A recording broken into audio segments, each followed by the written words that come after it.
Let's talk about sending money abroad, a process that should be simple, but is anything but. In a world of self-driving cars and smartwatches, international payments still feel stuck in the past. You want to send $100 to a friend in Germany. It's not a tap and go.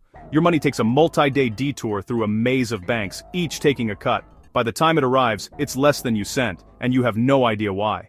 This isn't just about buying quirky sweaters online. Real people lose billions to fees, and small businesses face delays that can cripple them. The system is slow, expensive, and confusing, a relic from the 1970s. Why is it like this? Because of a single, powerful organization at the heart of global finance. It's a marvel of its time, but that time was 50 years ago.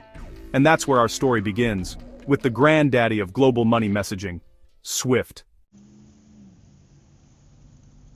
SWIFT, the Society for Worldwide Interbank Financial Telecommunication, sounds like a secret society, but it's really the backbone of global payments. SWIFT doesn't move your money, it just sends secure messages between banks like WhatsApp for bankers. If you want to send money from the US to Germany, your bank doesn't talk directly to the German bank. Instead, it sends a SWIFT message through a chain of correspondent banks, each taking a fee and adding paperwork. This chain is why transfers take days, not minutes. Transactions only move during business hours and weekends are a no-go. SWIFT is owned by the very banks that profit from this slow, fee-heavy system. It's like asking wolves to guard the sheep.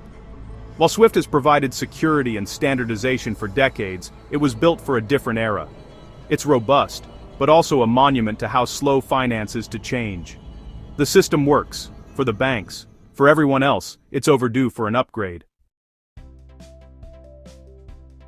Why is SWIFT so frustrating? First, it's slow. Transfers can take up to 5 business days. That's longer than it takes to fly across the world. For small businesses, these delays can be devastating. Then there are the fees. Every bank in the chain takes a cut, so a $50 transfer might lose $15 to costs. The people who can least afford it, like migrant workers, get hit hardest. Worst of all, there's no transparency. Your money vanishes into a black hole and tracking it is nearly impossible. SWIFT has tried to modernize, but it's still a carrier pigeon in a world of fiber optics. The system is slow, expensive, and opaque, a relic ready for disruption. Enter a new technology that promises to change everything. Enter crypto, the digital upstart aiming to revolutionize cross-border payments. Forget the hype and memes, the real power is in the blockchain, a public ledger that records transactions directly and instantly. Imagine, Dave in the US buys a stablecoin like USDC, sends it straight to Helga in Germany, and she converts it to euros, all in under an hour. No correspondent banks, no business hours, no waiting. Fees are minimal, and the process is nearly instant. Companies are already building services on these crypto rails, making the process seamless for users. You might not even realize you're using crypto. The transfer just works, fast and cheap.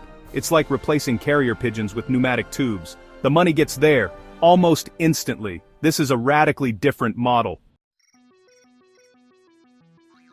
The benefits of crypto for cross-border payments are huge. Speed transactions can settle in seconds or minutes, not days. Cost, flat, low fees. Sending $10 or $1 million costs about the same. For remittances, this could save billions lost to fees every year. Accessibility. You don't need a bank account, just a phone and internet. This could open the global economy to over 1 billion unbanked adults. Transparency. Every transaction is recorded on a public ledger, so you can track your money in real time. No more black holes, just certainty and trust. Crypto promises a faster, cheaper, and more inclusive financial system. It's a vision of global finance that actually works for everyone. But is it ready for prime time? Let's find out. So, is it time to ditch SWIFT for crypto? Not so fast. Crypto's promise is huge, but the reality is messy. Regulation is a minefield. Rules change from country to country, making big institutions nervous. Volatility is a problem. Stablecoins help, but most cryptocurrencies swing wildly in value. Security is another issue. Lose your wallet password, and your money's gone for good. For now, SWIFT isn't going anywhere. It's upgrading, and for big transactions, banks trust the old system. The future is likely a hybrid, banks using private blockchains, while crypto-native companies offer fast, cheap options for individuals and small businesses. Crypto isn't killing SWIFT, it's waking it up. The world of finance is finally being pushed to evolve. The result?